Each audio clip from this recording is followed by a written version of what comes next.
Hi, my name is Dr. Nathan Groot. I am a music instructor at the Arkansas School for Mathematics, Sciences, and the Arts, where I teach string ensemble among other music courses. Today we're going to be looking at an excerpt called The Rollercoaster.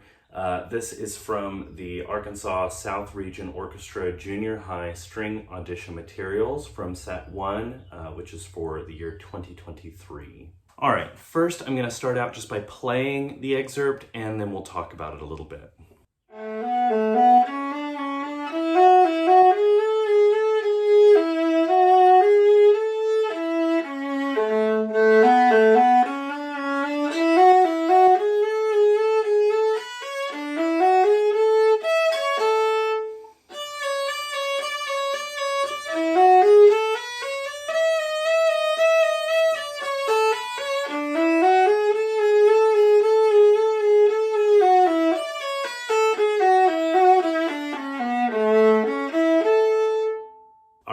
First, let's talk about the key that we're in and our finger patterns and sort of what our left hand has to do in this excerpt. Number one, we are in the key of A major. You'll see that we have 3 sharps, F sharp, C sharp, and G sharp. So outside of any accidentals that we might have, for example, in measure 11, which we'll talk about in a moment, outside of any accidentals, we're going to be dealing with F sharps, C sharps, and G sharps.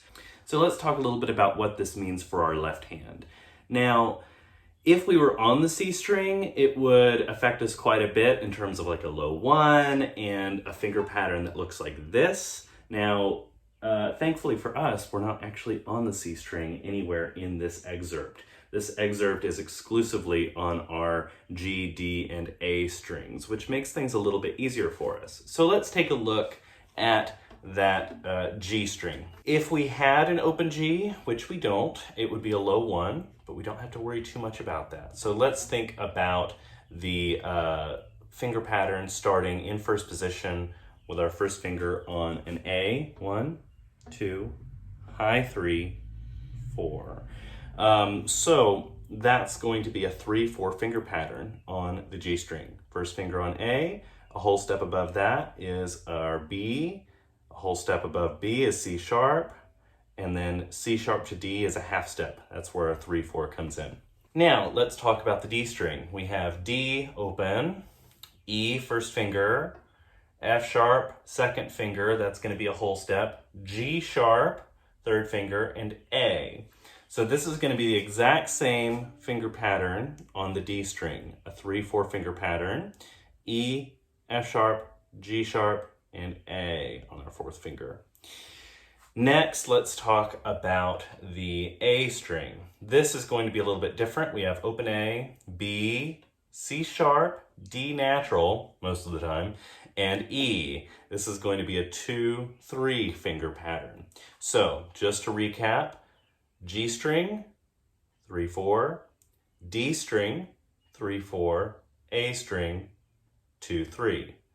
Let's not worry about the C string too much, but that would be a whole finger pattern like this. So now that we have established the finger patterns, let's talk about a place where there is an exception, and that's in measure 11.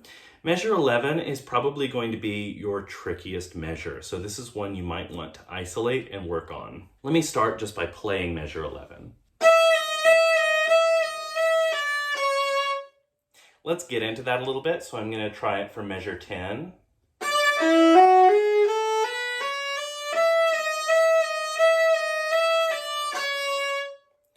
The accidental that's being used is a D sharp. So we are in A major. A major doesn't typically have D sharps in it, so this is borrowed from another key and is used as an accidental, which is why we have the sharp symbol next to that D. What this means for us is during most of measure 11, excluding the last 8th note, we switch from this finger pattern to this finger pattern.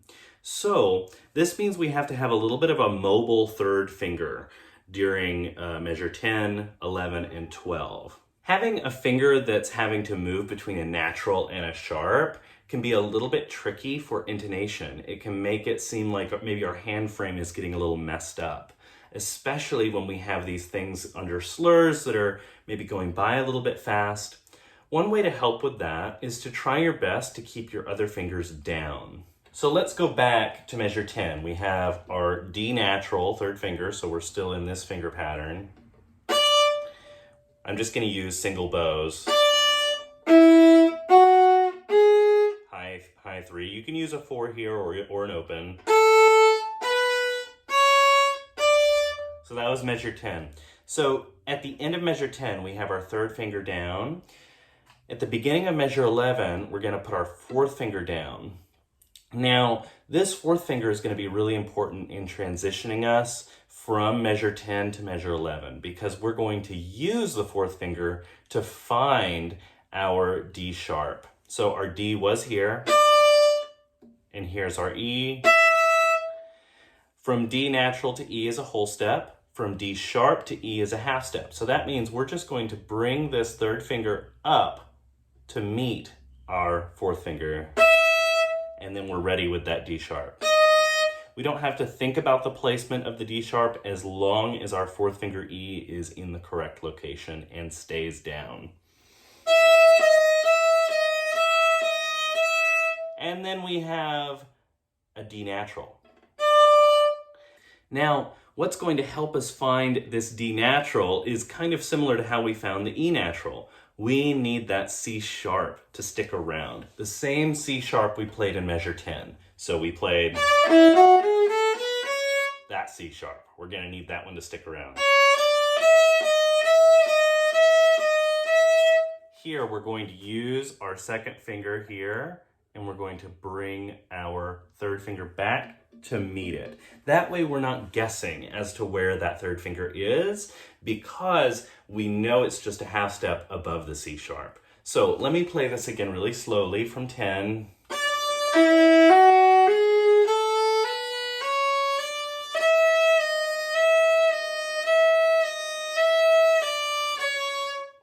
Importantly, you want to be moving that finger while the other finger is down. This is especially the case when you're moving the third finger from D sharp to D natural. The reason being, if you wait, you're going to end up with this.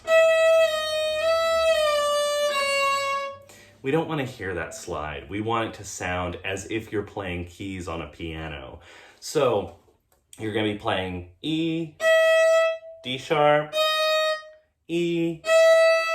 While the E is down, you're going to be lifting your third finger and bringing it back to the C sharp. And then your C sharp is right there to play. Now, you want to use your fourth finger as much as you can in this etude, especially in places where you have... It's not going to make any sense to do this. Partially because you're crossing the string for one note. It's a note you could play with the fourth finger, but mostly because the A and the G sharp are going to be ringing together.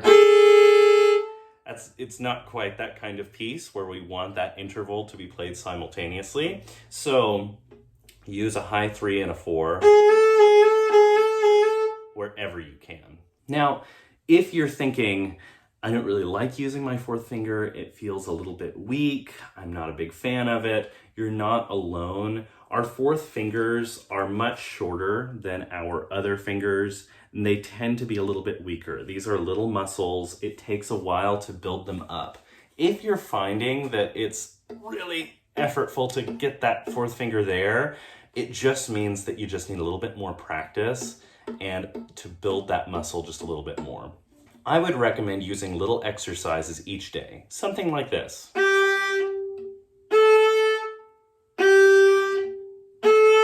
Lifting the finger up and dropping it. What you want to avoid is this and this. You want to keep your arm as straight as possible. If you're going to do one of the two, it's better to come slightly in than to go out. What this does is actually takes your finger further away, and you're also collapsing your wrist here, the carpal tunnel, which we really want to avoid. We want the arm to stay nice and straight and relaxed so that our fingers can move independently. One other thing that a lot of my students encounter is they have a locking pinky where it just won't bend when it's in that position. The best way to cope with this is just to practice and strengthen that finger and get that flexibility going. Just practice it a little tiny bit each day. Why a little tiny bit and why not a whole bunch? Why not practice 3, 4, 3, 4, 3, 4 for 12 hours a day? The reason is this is a little muscle and it can get fatigued pretty easily, and you want to make sure that you're not overworking it if your muscle needs to be strengthened a little bit. It takes time to build these. If you're looking for an etude to help with this type of thing, I would recommend the first page of the Schrodiek book of violin technique transcribed for viola. I wouldn't play this exactly as written at first, so the first one is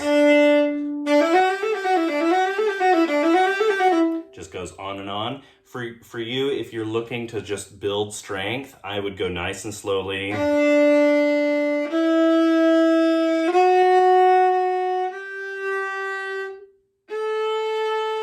As slowly as you need to. If you're not sure if it's in tune, remember that an A is a ringing tone. You may not be able to hear it on this video, but hopefully you'll be able to hear it on your own instrument. It's going to make the A string ring sympathetically. So if it's a little bit flat or a little bit sharp, it's going to sound a little bit dead. Whereas if you play it in tune, you're going to hear your instrument come alive, and sometimes you can even see the other string ringing. This idea of listening for overtones, listening for ringing tones is all over our instruments. Some are going to be a little bit more obvious than others. Just as that A works, the A an octave below it creates the same effect. That is our starting note. So that's a way that you can sort of work with that to find out if you're in tune. Working with a drone can be helpful. If you're really unsure, you can work with a tuner as well. Although, as much as possible, try using your ears. So let's talk a little bit about dynamic contrast. Most of this etude is spent in forte, but when we start, we have to start in piano. This is tricky because you don't want to come across as sounding timid in your audition, but you do want to make sure that the people listening know that you are observing those dynamics. So the main way that we can deal with this is making a decision about how to achieve that piano sound. We have our bow variables, as I call them, weight, speed, contact point. So just to review, weight is the amount of weight you apply or allow to be transferred into the string with your arm. It can be transferred quite a lot if you just let your arm be dead weight. There's plenty of weight there for everybody. So that's how we can get a big sound. How we can get a softer sound is just allow less weight to be transferred in. The other thing, speed. More speed, it's gonna be a little bit louder, right? And then contact point is where, in terms of the fingerboard and the bridge, we are. So closer to the bridge is gonna be louder, closer to the fingerboard is going to be softer. There are other things to consider in terms of timbre as well, but that's the simplistic version. Now, my recommendation in terms of getting a softer sound without sounding timid is to not take away too much speed in an effort to get that piano dynamic. What I mean by this is if you do this, where you're not moving your bow very much and trying to be quiet, it can sound a little bit timid, and it can make it so that your instrument doesn't sound very good. It's best to use our other variables, so less weight and a different contact point especially, because you will get a little bit of a different timbre, and that helps differentiate the piano section from the forte section. So let's see what that might look like. So that means in order to be at a piano dynamic, we're going to not start here, here, here, we're going to start way down here. We're going to use a little bit of speed because we still want our instrument to be resonant and ring in this audition. We just don't want it to be super loud. And then we're not going to use a whole lot of weight. So let's try this at the beginning.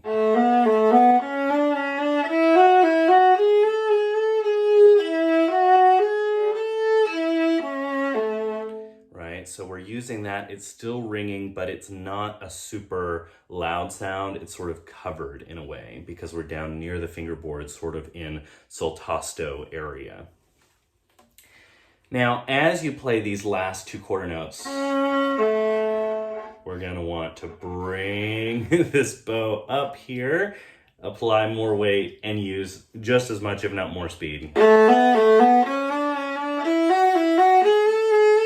So that way we can really show that we can transition from a piano dynamic to a forte dynamic really smoothly. That's something I would recommend practicing a lot, going from that last measure of piano to that first measure of forte and making that change in contact point really smoothly without changing the rhythm. Now, speaking of rhythm, we have mostly eighth notes in this excerpt, but also some quarter notes.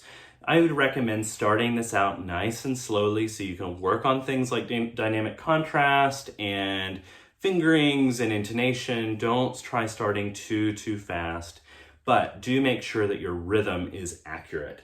1 and 2 and 3 and 4 and 1 and 2 and 3 and 4 and 1, 2, 3, 4, 1, 2, 3, 4, right? There are other places like measure 8 where you have 1, 2, and 3, rest, right? Interestingly, in this excerpt, we have caesuras, which are those two lines that you see right before measure 9 and right at the very end. Sometimes when you see caesuras, it means you can take extra time. I wouldn't really do that here, and the reason is you have a rest. It's already there. I would just use that beat. So you have 1, 2, and 3, rest. Da, da, da, da, right? I would go right into it. And at the end, since there is no repeat, that doesn't really affect you very much. So don't worry about those too much. But be sure that you are really clearly observing the rests and that they are all each full beats. All right, best of luck with this excerpt. If you have any questions or there's something I didn't quite answer in this video, feel free to comment below, let me know, ask away. I'd be happy to help as much as I can. If you don't want to comment publicly on the video, just reach out to me on any of the links that you see at the end of this video via email or social media. I'd love to hear from you. All right, best of luck on your audition later this year and happy practicing.